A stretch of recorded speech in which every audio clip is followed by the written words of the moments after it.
I am Anna Lafort, the Deputy Director for Policy and Programming at SFCTA, and Tilly Chang sends her regards. She was not able to come tonight, but she wanted to pass along her greetings and her appreciation for your time and your work. I would quickly like to ask Mike to introduce himself, and I think you all know Maria. Hi, I'm Mike Pickford. I'm a principal transportation planner in the Policy and Programming Division at the Transportation Authority. So I work for Anna. Okay. And Eric, if you want to introduce yourself. Hi, Eric Young. I'm the Communications Director at the Transportation Authority, and I work for Anna, and I work for Maria, and I work for Tilly, and we all work for you. What do you mean? Okay, and then if I could ask Swanee to introduce herself quickly. Hi, I'm Swanee Cho, Assistant Deputy Director for Planning at the TA. And Amelia and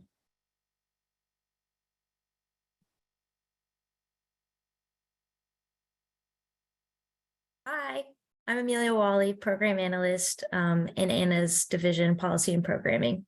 Nice to meet you both. great, thanks. And then Linda and Dominic. Hi, Linda Veray. I'm also in the Policy and Programming Division. I'm a transportation planner. Hey, I'm Dominic. I'm a Policy and Programming intern here at the TA. So this is most of the crew that is putting in the hours of bringing Prop L to life.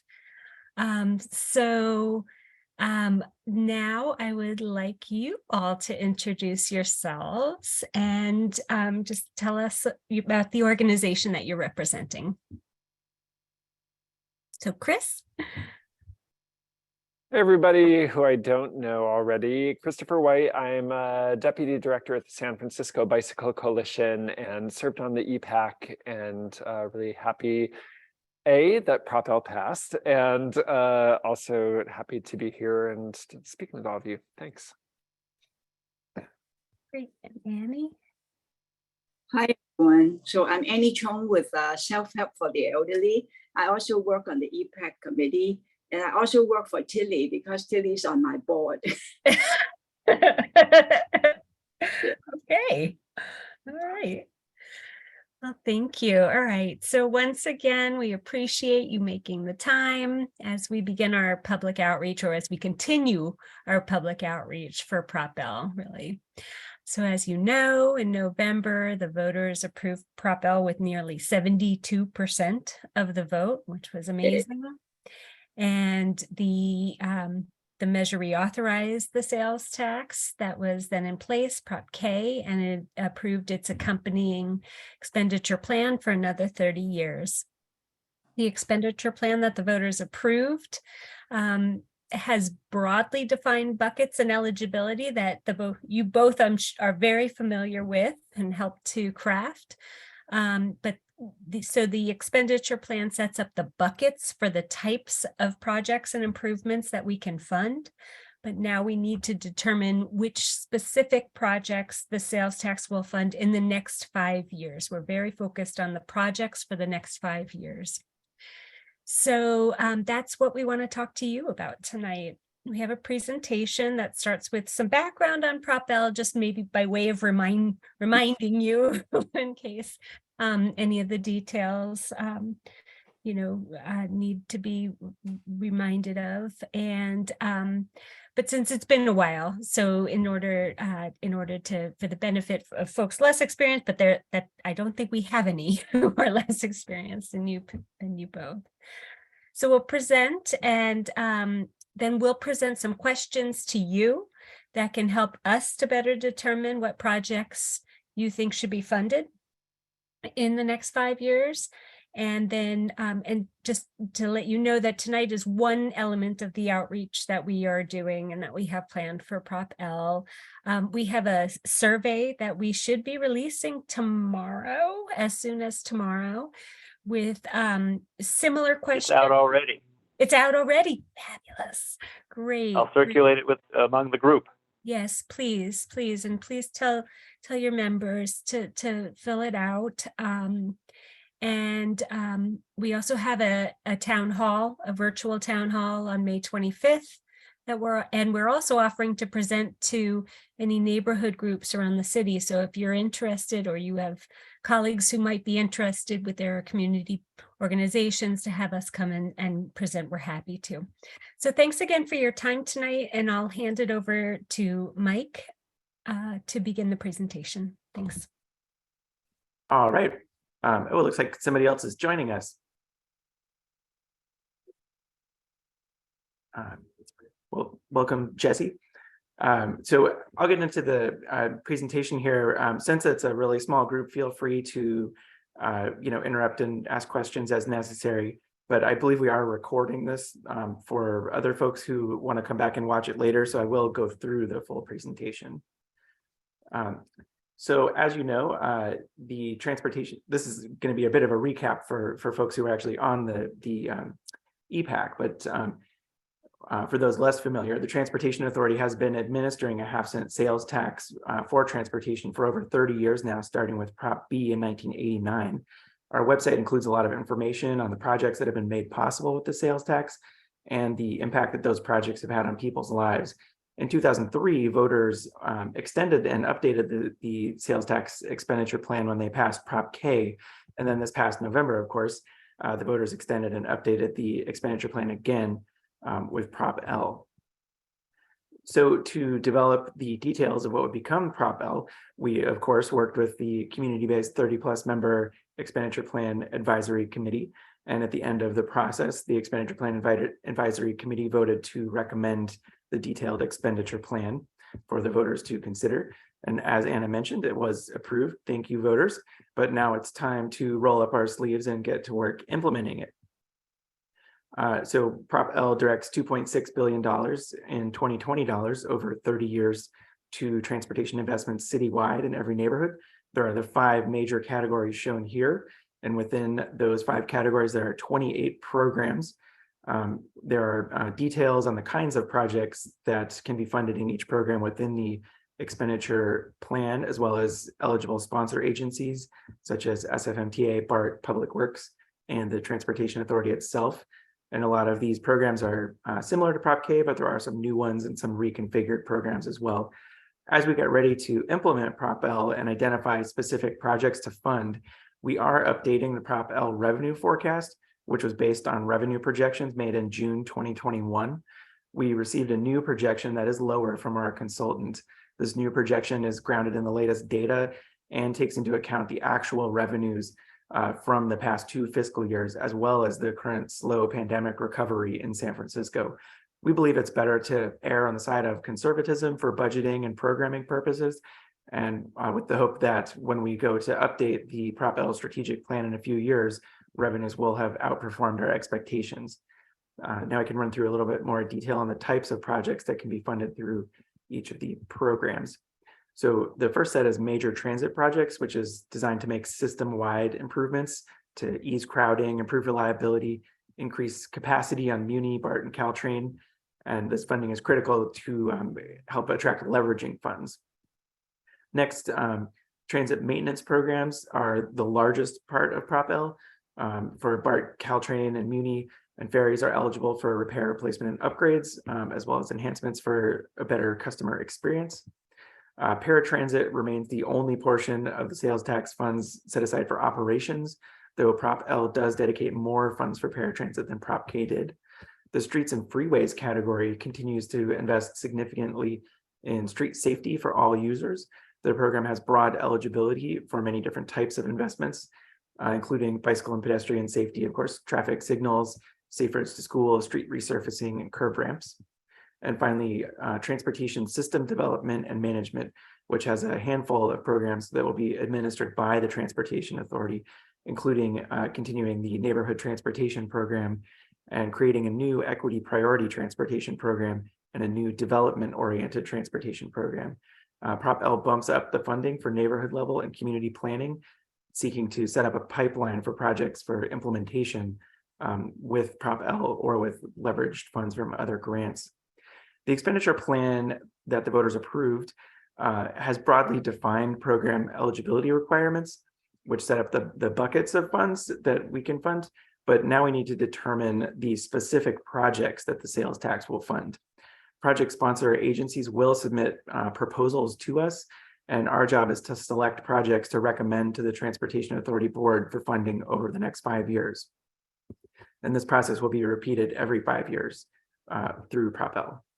So the expenditure plan requires that we consider certain things like the urgency of a project to coordinate construction with another planned street improvement, for example, and the level of community support. We also always consider other factors like leveraging of other funds to stretch these sales tax dollars further.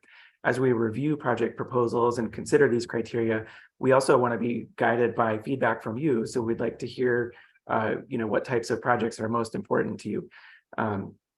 We'll go through this in a little bit more detail, but specifically what types of projects do you want to see funded in the next 5 years from these programs and buckets?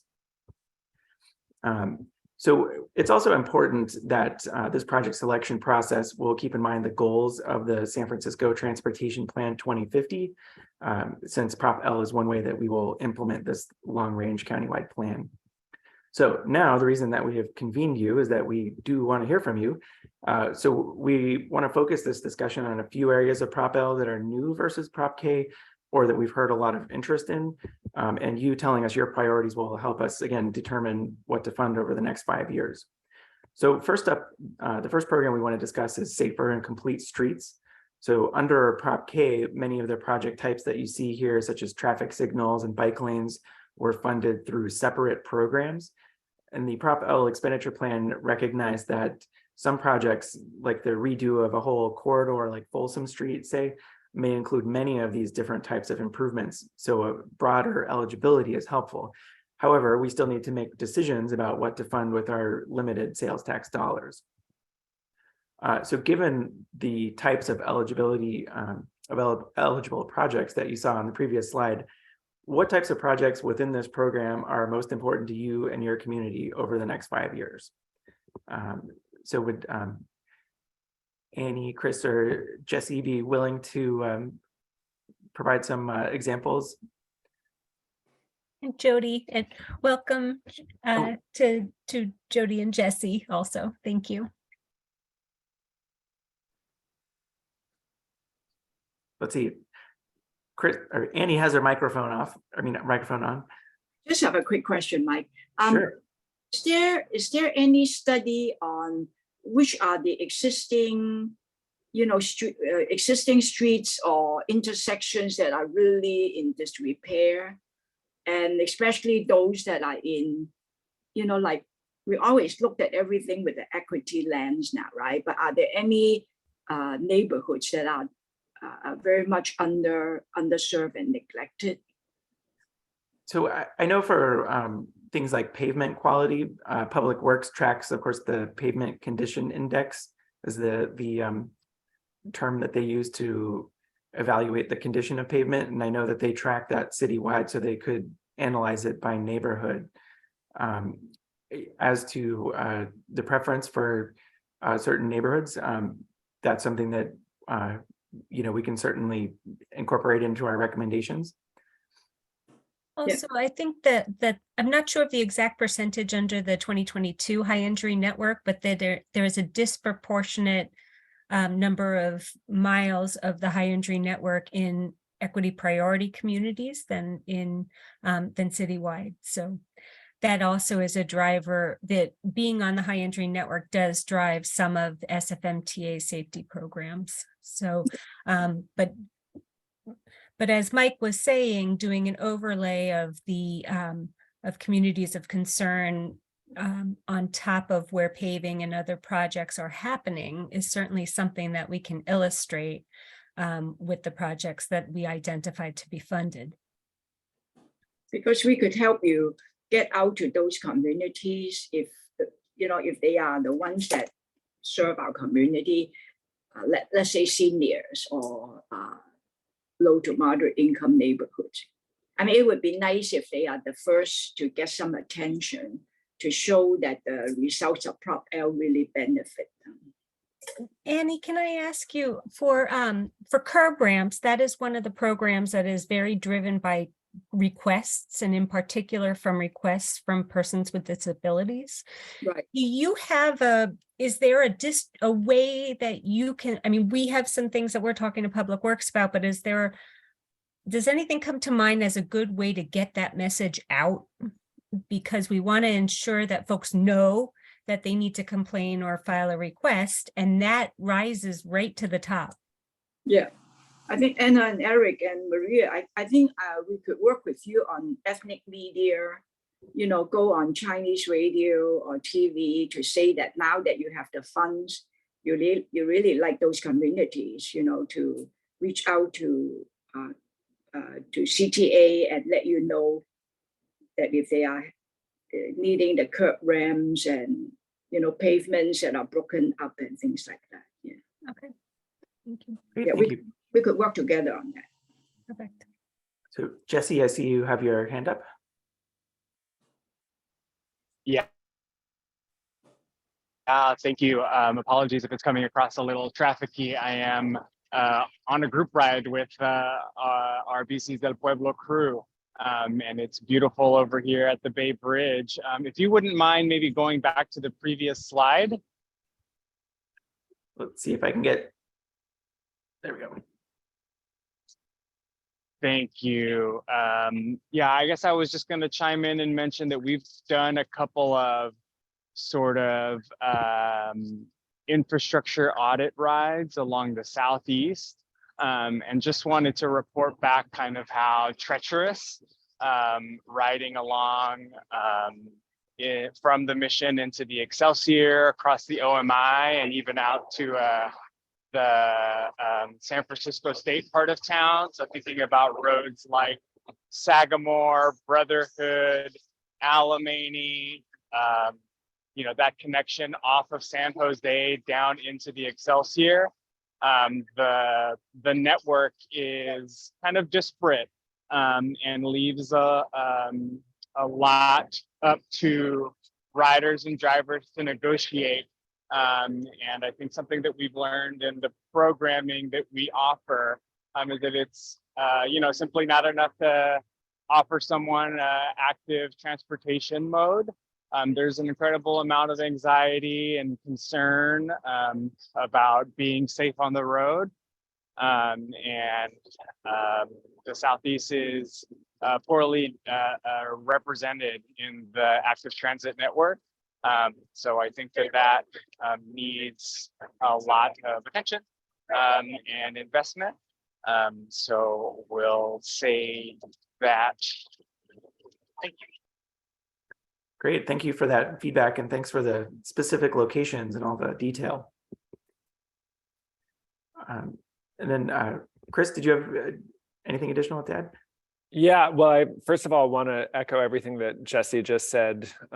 Definitely agree, particularly with those areas, and would love to see more investment there. You know, I mean, in terms of the things that are here, like, I think they're all really important. Certainly, protected bike lanes and quick builds are definitely our bread and butter. And for the Bicycle Coalition, you know, we seeing those get priority is also really important.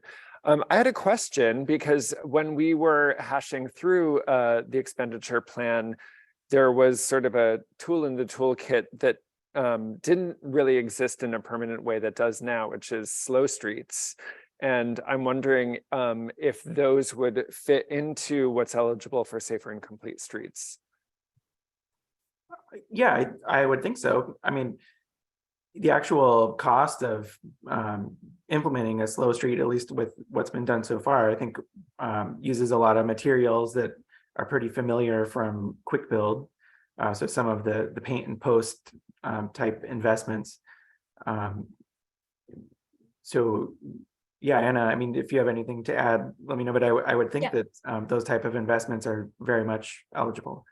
Yeah, and we even under Prop K, we funded some of the infrastructure for slow streets. I was just pulling it up quickly to replace the temporary barricades with more durable materials on the roadway to reduce ongoing maintenance costs, et cetera. So yes, we have funded slow streets conversions in the past, and I don't see any reason why we wouldn't fund it under Prop L.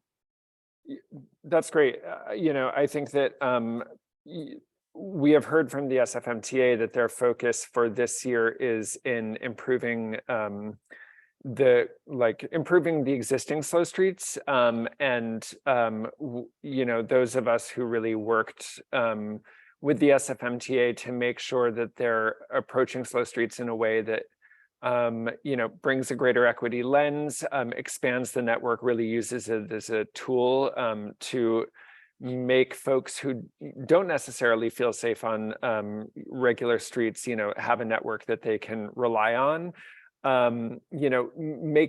Making equity a part of that is really important. And I think that wasn't such a part of the initial phase because it happened, in an emergency situation. And being able to not just fund the infrastructure, but also fund the processes that I think, and outreach and community engagement that's really necessary to make the program a citywide success is something that we would love to see prioritized in the next 5 years. Great, thank you for that feedback. And then I see Jody has her hand up. Yep, just wanted to chime in here as the third community member on the call, fourth community member on the call, and somebody that's really interested in safe streets. It's great that we have all these options here. Thinking a lot about the quick bills and knowing that we do have the Prop D money to kind of cover the quick bills. Maybe that is something that we're very interested in and thinking a lot about it, particularly as we enter the 2024 Vision Zero goal policy end date, and thinking a lot about what happens in Vision Zero 2.0. And the thing that I look at here that feels like we need to really invest in to make sure that we have those shovel-ready projects are the Safe Streets outreach and planning. So as we have the Safe Streets for All federal money opportunities, making sure that we have the plans and the projects that are ready for funding. That's, to me, a very important thing. And also traffic signals. I know that these tend to be very expensive. We have old infrastructure in San Francisco, and there are a couple of communities that are really in desperate need. I think of the Tenderloin, in desperate need for overhaul. And also we're working right now on Lincoln out in the Sunset, and knowing that they don't have capacity to do the things that we want them to do, particularly as they are adjacent to a park. So thinking a lot about that for priority projects. But I do want to engage everybody in thinking a lot more about this. What comes after December 2024 for Vision Zero? Is it just the quick bill paint and posts, or do we have the the capital projects that are ready and teed up for longevity? Great, Chris, do you have something else to say? Yeah, sorry, I meant to mention also that the other thing that we are hearing a lot about from our members, to echo Annie, is pavement quality and the serious safety risks that it poses to people on bikes. Whether that is hitting a bump and losing control, or whether that is the need to steer away from cracks in the road and how that can expose people to vehicle traffic. It's probably the #1 thing that we are hearing about in the last 6 months to a year from our members.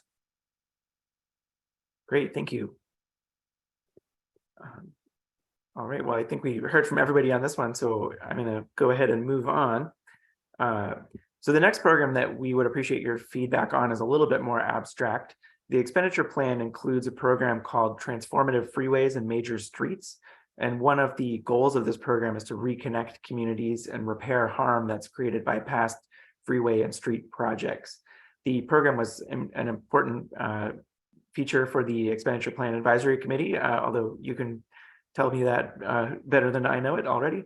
But it may also help San Francisco pursue federal funds that are intended for similar projects. So a project that reconnects communities, what might it look like? We're thinking of examples like simplifying the Alamany Maze interchange or filling in the underpasses on Geary that are more of a freeway style feature. So now we want to hear from you. Are there specific projects that you think can help reconnect communities and repair the harm that are created by past freeway and street projects? And of course, any major project like this would include extensive community involvement from the get-go and throughout the entire process. But would love to hear from all of you.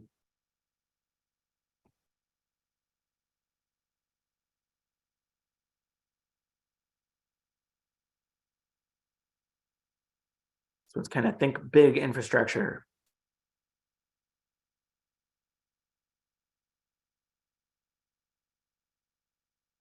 Well, I mean, one thing that I'll say is that I'm happy to hear about that last point that you made, that any work to do that kind of repair of past harms would start with talking to the communities impacted and the communities that are currently living around that infrastructure now. You know, I definitely think a lot about some of the really valid critique that came up around the calls for the Central Freeway to go away. And I think that it is an interesting project, but I really hear the calls from the community that just tearing out the Central Freeway, even though putting it in caused a lot of harm, doesn't necessarily address the people who live there now. And so I would put that on the list with the caveat that any such activities, as you already said, Mike, need to have that work to really engage the ideas of the folks who would be most impacted by those kinds of removals or other mitigation. Great. Anybody else want to add any input on this one? Going once, going twice. All right, we can keep moving on. Oh. Sorry about that. No We're just problem. settling down for a moment here. I think maybe a couple of other intersections maybe to highlight around this area are the Glen Park BART station. And I think it's like Arlington and Bosworth is maybe the like exact intersection there. And there is a freeway on-ramp, I believe, onto the 280 there. I think that's a pretty dangerous intersection and also a critical kind of point of connection for Mission, Excelsior, Glen Park, and then folks kind of moving over into City College. I think that's a really critical intersection to think about. And also wanted to mention the intersection of San Jose and Geneva. That's right where Balboa BART station is, but in the coming months, a new housing development will be coming online and there will be hundreds of residents living there. I think that's another really important connector with the Excelsior, the OMI, and City College, and then what will also be a future development at the Balboa Reservoir.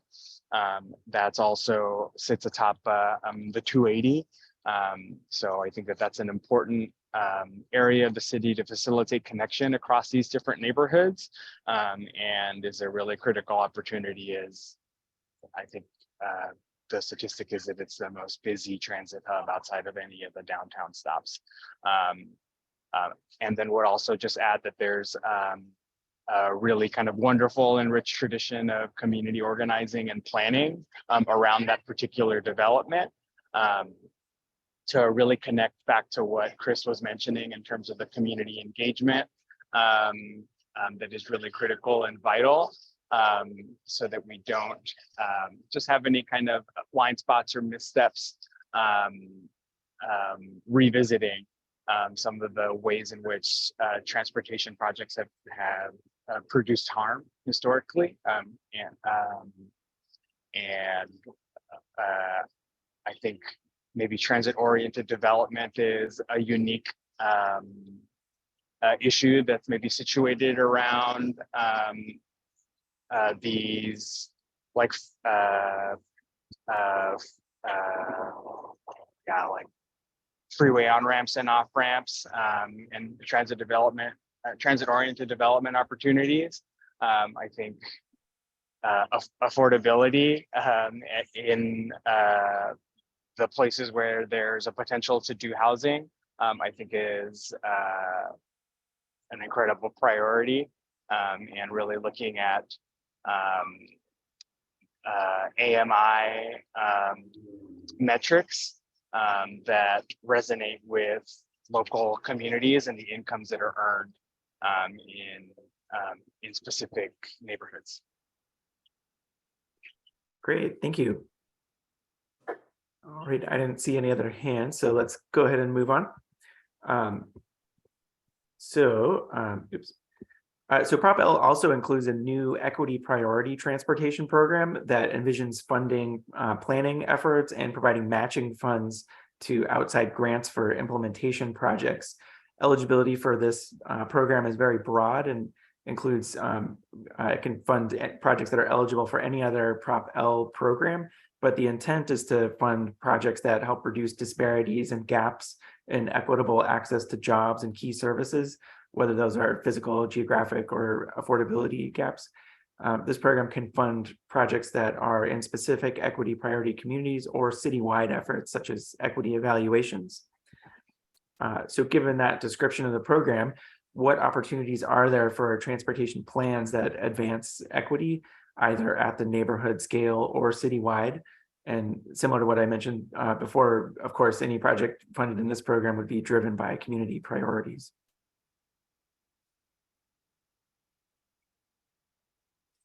Mike, I have a question. So Sure. this was especially interesting for our Chinatown community because there's a lot of seniors that live in a very densely populated area, and there are dangerous streets within our 30 blocks. So we've always wondered whether there's a community-based paratransit or transportation system that would just bring our residents, seniors and immigrant families to and from doctor's appointment, workplace, SROs, to senior centers, childcare centers, and whatnot. Is there any such so-called community-based transportation program that exists in other neighborhoods?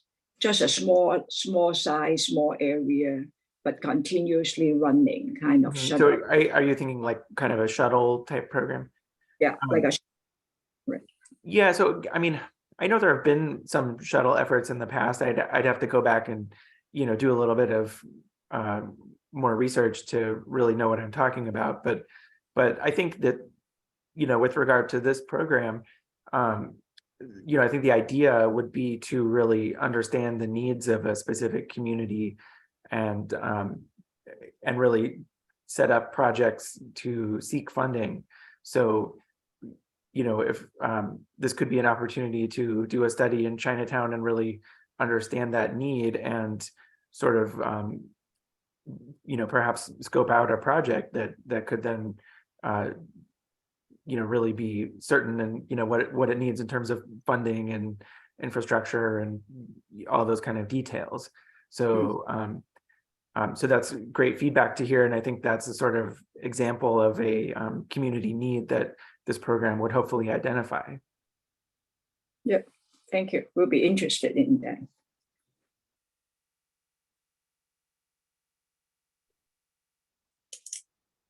Chris?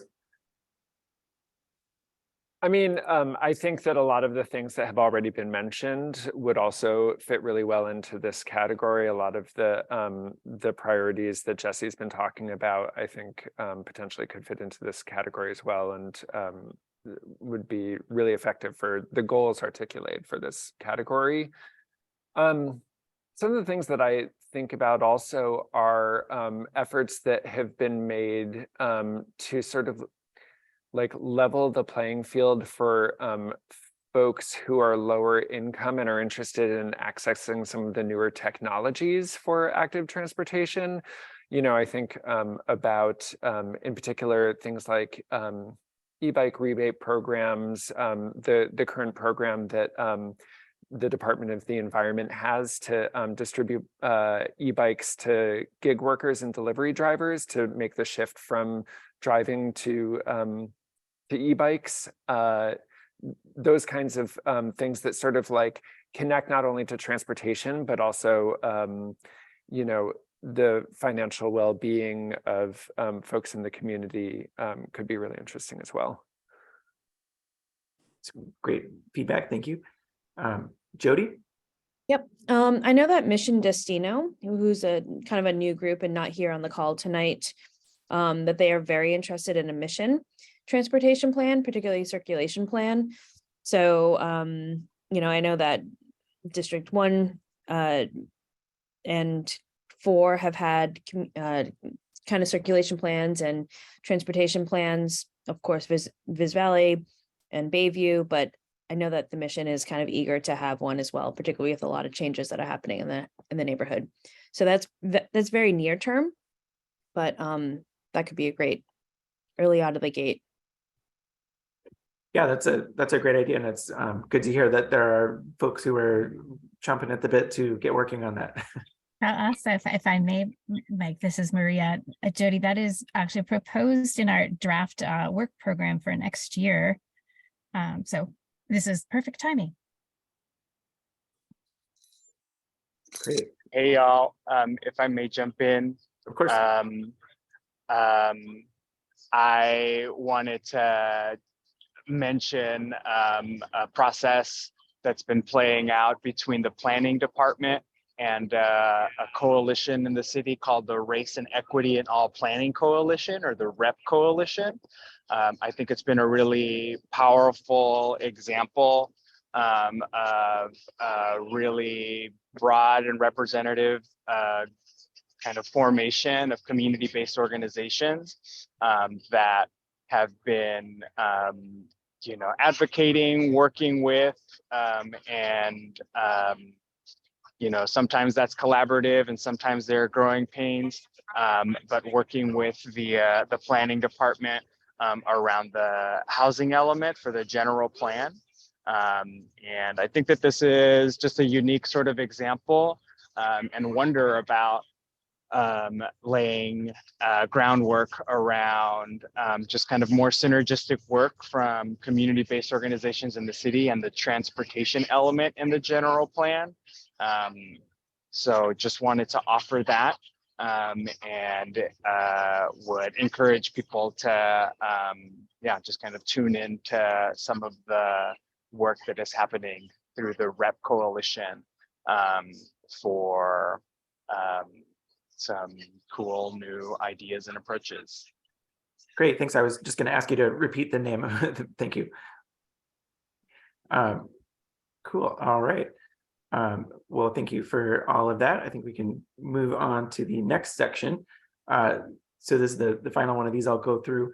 Prop L requires that project prioritization address, among other things, the level and diversity of community support for projects. Projects will be prioritized that have clear and diverse community support, including from disadvantaged populations, which defined through Prop L include communities historically harmed by displacement, transportation policies, and projects that utilized eminent domain, people with low incomes, and people of color. Another prioritization factor would be projects identified through community-based planning processes. And the projects that with documented support from disadvantaged populations would receive additional priority beyond just community support. An example of a community-based plan would be neighborhood plans, corridor improvement studies, or station area plans that are community-driven. So with that preamble, what specific transportation projects are most important to you and your community? I know we've already heard a few of these, but if there are any additional ones that are important, you know, this is your chance to maybe be a little selfish about your own community. So we'd love to hear more from you.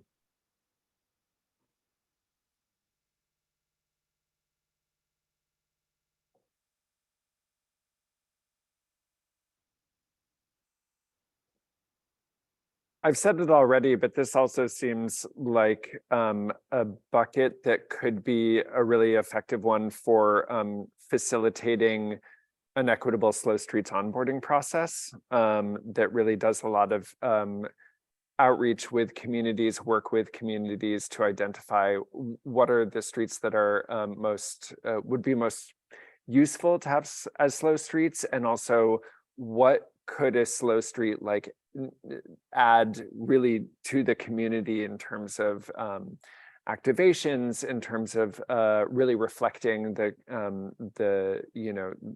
community itself, rather than focusing just on the important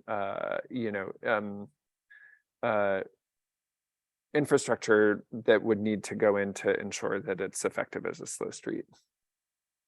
Sort of placemaking as well, yeah. Great. Anyone else? Do you have any specific dream slow streets? I never like to name actual like individual streets that might make slow streets, especially if they're not, because I don't live on them. Fair enough. Fair enough. All right. Well, oh, Jody. I was going to say, I'll happily piggyback off Chris White's comment and say, there is a SFMTA goal of 100 miles of a network of slow streets. So we know that the ACP is starting to kind of chip away at that and figure out how to do that, particularly in neighborhoods that don't have slow streets. But yeah, that's definitely an important project. And Walk San Francisco is a citywide organization, and we really do look at the high injury network.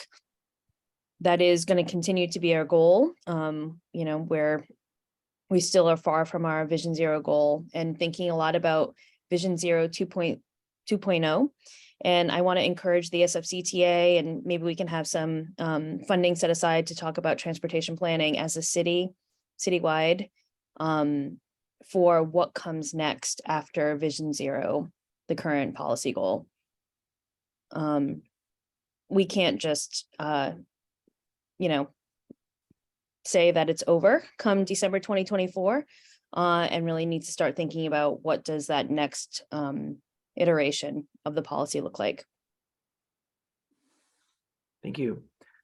Annie? Yes, thank you. So I want to also raise some concern about the Outer Sunset neighborhood. I'm hearing from our seniors who live out there that the bus and the streetcars are running very slow. Maybe it's a cutback of Muni, and that make them needed more children and relatives and neighbors to drive them around, because as they get old, they really need transportation to get to a lot of appointments. So I'm wondering for Outer Sunset whether you could do some study of what can be done to bring people to and from places, because it's so spread out. It's a big area, and there's a lot of working family as well as aging population. And somehow public transit is not really serving the need of that neighborhood. Yeah. That's good feedback to hear. I know there have been some recent studies there, but I will have to look more into that. And if what's out there now is not working, that's good feedback to hear. Yeah. Because in the next 7-8 years, there's a lot of emphasis to build housing, right? Both market rate and affordable housing in the west side of the city. That means Sunset and the Richmond district. So there will be a lot of demand for better transit. Yeah. Thank you. Jesse? Hi, yes. I know that the MTA right now is embarking on the Active Communities Plan, and that part of this plan is wanting to have a focus on equity priority communities. And there are a lot of different community-based organizations that are helping to shape that process and those conversations. And so just wonder if there's just an opportunity to tap into some of the work that's already happening, and in particular thinking about some of the things that maybe are not so traditionally kind of related to transportation, traditional transportation kinds of investments, but that are related and have been identified by community stakeholders as priorities, as part and parcel to, repairing harm and making good faith efforts to really honor and advance sort of community self-determination initiatives. So I just wanted to offer that. Do you have any more specific examples of, kind of what you're thinking?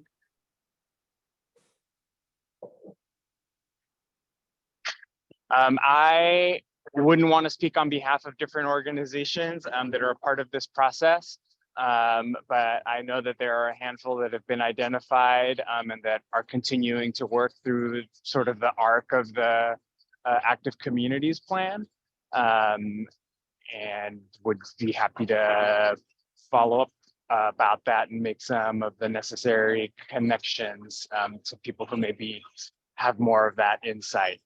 Yeah, no, we would really appreciate that. And we're definitely following the Active Communities Plan closely. And, we're hoping that, one of our big goals for that plan is to have some great investments that Propel can help make realities. Great. Well, our last question is, really broad. And I hope we haven't made you feel constrained so far, but are we missing anything from this discussion? Is there anything else that you would like to add? I know that we didn't touch on every program in Prop L, so this is a great chance to mention anything else that you're interested in. So Annie? Sorry, my favorite subject, paratransit. So I'm wondering whether you could add something about paratransit, that the additional funds will be funding what, and what are the gaps that are existing that these Prop L funds could help, like bridge the gap. Great.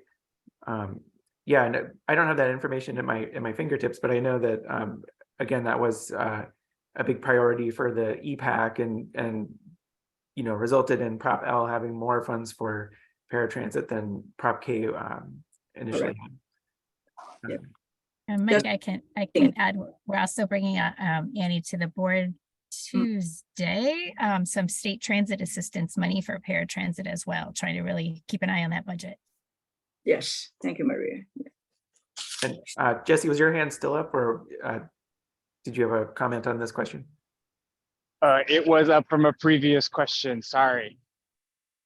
No problem. All right, well, feel free. Oh, Chris.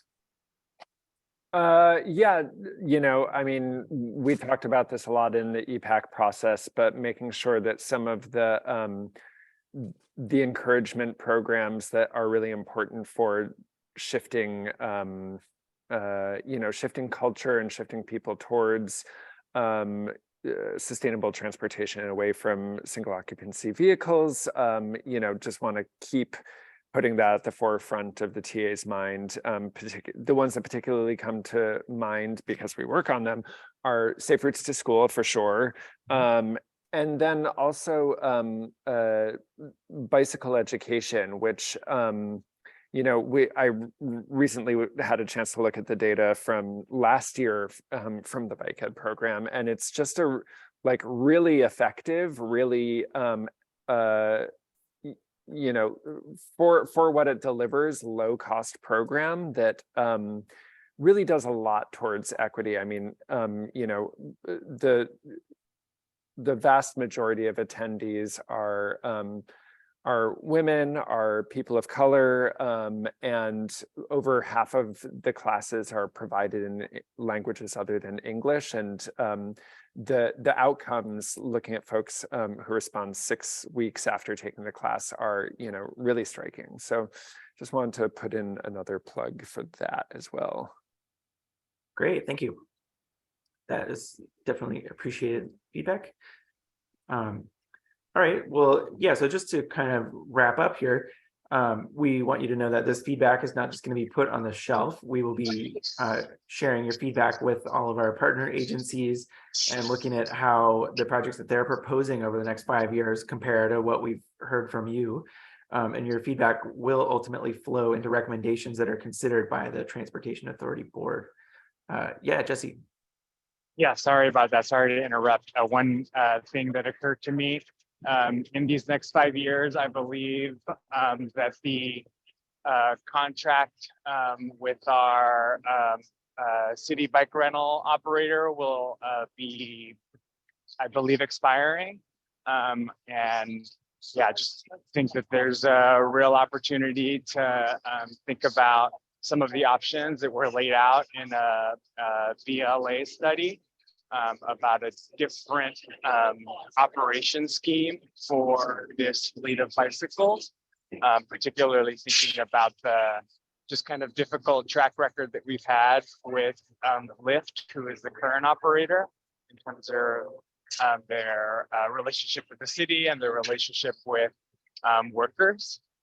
So I think that that's something that I would love to highlight as we think about opportunities for equitable investment and transportation justice in the next 5 years. Great, thank you. All right, but yeah, so we look forward to using your input to really shape our recommendations for the board. And then in terms of our next steps, as I think Eric mentioned at the top of the meeting, we do have an online survey that is already live, and the questions really mirror this presentation. So hopefully this presentation gave you all an opportunity to provide input, and we would really encourage you to have all the folks take the survey so that we can hear from them as well. And let's see, so we will, of course, be discussing Prop L at a number of our upcoming board and committee meetings. And as mentioned, we would really be happy to take the show on the road and come to meetings that your organizations are having, or if there are other organizations that you think would benefit from some direct discussion of the sales tax as it gets developed, that would be great. And otherwise, I will just say thank you. There's a question in the chat from Jody about the timeline, I believe. Oh. So we have, I think there are 27 programs that require 5-year plans to be adopted by the board before we can make allocations from that particular pot of funds. We are going to be bringing those to the board in what will likely be 3 different groups.